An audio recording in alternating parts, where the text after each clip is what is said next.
Vinit Goenka, there was a big concern that large social media platforms have become bigger than nation states themselves, that they are beginning to meddle and increasingly influence democracies and elections. But with a private owner like Elon Musk, don't those concerns actually increase? So, let me start with saying that whether the ownership is with Mr. A or Mr. B, it makes no difference to us and my individual stand. Because as a nation, as 1/6 of the human beings on the planet, as the largest democracy on the globe, we should have our own homegrown applications, homegrown social media. We should have data sovereignty. That is the first concern. We cannot depend on something which is not ours. Where there is no traceability. So Elon Musk may be talking about KYC, and which is a huge demand been kept for last many years, that there should be KYC of every account which is there, whether there is a name to the account or whether it is in a shadow name, but there has to be a KYC.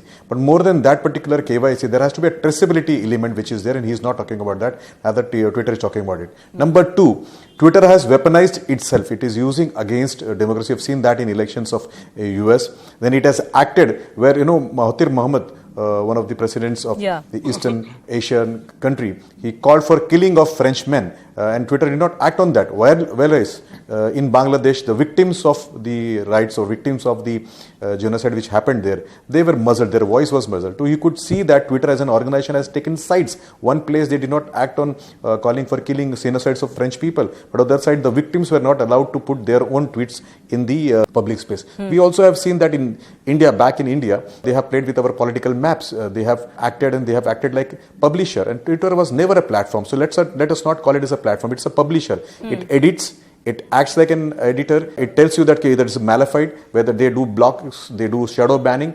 So we should not give them the credit of being a platform, whether we should bring them under the ambit of No, so now we have increased monitoring of these platforms. My question to you was that is Musk is better than having a board, a public-owned company in that scenario? Is one man who's also known to be quite maverick better for large countries to handle, where they can have great consequences of him leading a company? So as a country, as a society, as a community, we have no opinion on individuals or who are the board members. We are concerned about the activities done by that particular organization. And I was saying that the last few years, it acted against the interest of India as such. They were more involved in anti-India activities, be the MAP, this thing interfering with free speech in India, acting like a police in India. But what's your hope? Do you think that's going to change? Change of guards have no difference. I hope so. New leadership will bring in something. They would comply, and our demands of data sovereignty, where the data will be within the precinct of India, would be complied with. We would also like that every tweet which is done by Indians anywhere in the world, or any tweet which is shown in India, should be having a tax element. There should be a traceability, which is the origin of the tweet, so that the culprits can be nabbed in case there is a national security angle which is there.